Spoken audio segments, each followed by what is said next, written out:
Your period marks day 1 of a new menstrual cycle. But what exactly happens inside your body? During menstruation, the uterus sheds its previous lining because pregnancy did not occur. When estrogen and progesterone fall, the uterine lining breaks down and menstrual bleeding begins. After your period, follicles develop in the ovary, while estrogen helps rebuild the uterine lining. During the follicles and rising estrogen helps rebuild the uterine lining.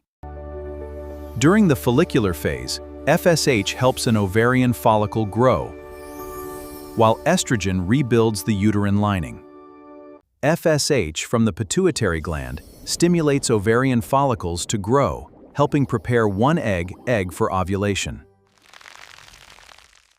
As the follicle grows, estrogen rises and rebuilds the uterine lining, preparing the body for possible pregnancy. Around the middle of the menstrual cycle, a surge in luteinizing hormone triggers the mature follicle to release an egg.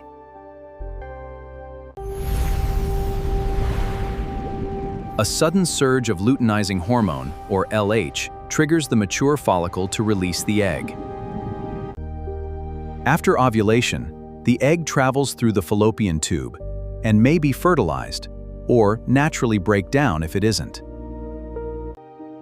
After ovulation, the corpus luteum produces progesterone. This helps maintain the uterine lining for possible pregnancy. Progesterone stabilizes the uterine lining, making it ready for possible implantation if pregnancy occurs. During the luteal phase, progesterone helps maintain and stabilize. Before your period, falling hormone levels can contribute to PMS symptoms, like bloating, mood changes, fatigue, and cramps.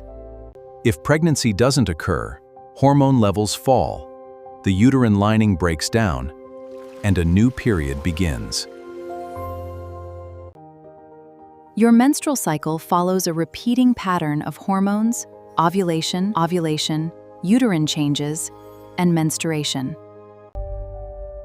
If you learned something new, like, comment, share, and subscribe to MedWise for more medical science.